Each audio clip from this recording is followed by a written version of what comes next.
कहवा जाए के साल कइलू तैयारी पेन लेलू गेरुआ रंग के सूट सलवार। ए साली सुन हो बोला कहवा जाए के साल कइलू तैयारी पेन लेलू गेरुआ रंग के सूट सलवार। लागता कि भारी खर्चा में डलबू हमके। अरे ना हो सुना पैसा निकाली जे जहां एटीएम से चल देवा घर के एटीएम से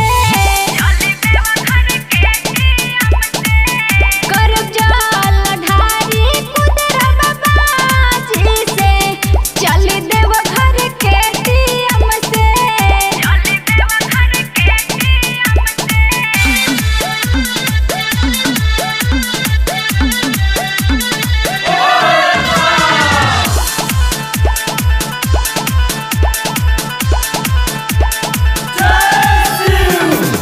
जीजा जीजा कही जानी हमके फूसलाव गाँव के शिवाला पर जलावा चढ़ाव।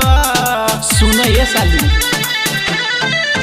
बात कहते नीचे जाए कोई से जी हकरा इतना कनाई खेजी। तू तो बाड़ू पगलाइल सावन चढ़ल जब से। पैसा निकाली जे जहां एटीएम से चल देवा घर के एटीएम से करब जल ढारी कुदरा बाबाजी से चल देवा घर के एटीएम से। प्रेम से बोलिए शंकर भगवान की music by Priyanshu Singh. Music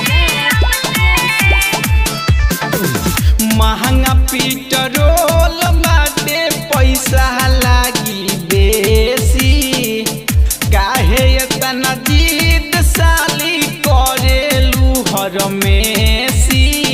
काहे के जिद करत रहू इतना?